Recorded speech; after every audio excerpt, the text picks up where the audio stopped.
community and cause them much distress. What, Dean, do you propose to do to bring this community in a more harmonious position with respect to the gay community? Let Dean handle that first, and then Steve will have a chance to comment too.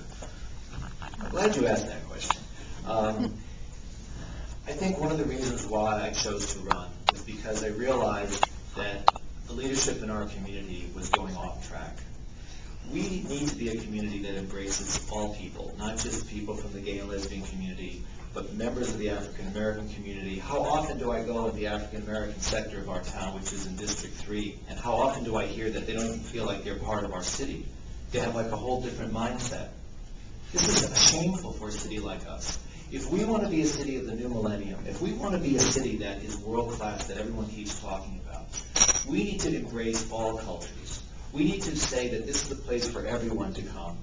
And I think it's unfortunate that previous people who have held public office have used scapegoats or attempted to denigrate a certain group for their own political gain.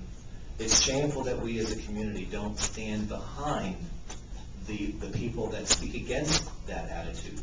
It's shameful for us to ignore the damage that words can cause and how much disrespect it brings to the whole community.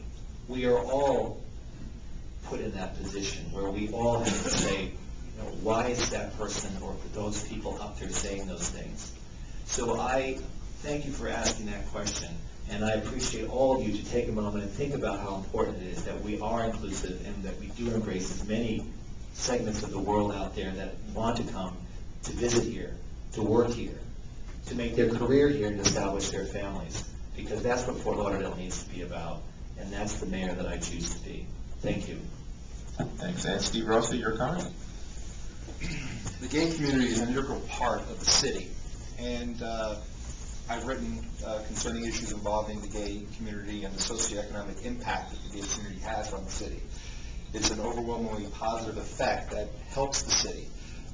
You've seen areas that have been blighted, where the gay community has come in or has transformed neighborhoods for the better. I think targeting any group is wrong. I agree with Dean upon that. Not only by doing that, what you end up doing is you set up a diversity factor, which doesn't reflect well in the city. Furthermore, you can then increase the possible incidence of hate crimes and incidents involving those individuals within that community. They're an integral part of the community. I agree with you concerning your issues involving that question, and I'm in agreement with Dean that that's something that needs to be accepted and as part of the entire community, not just the gay community, but everyone else. One city with a lot of different cultures and backgrounds. Great, thanks. Go to the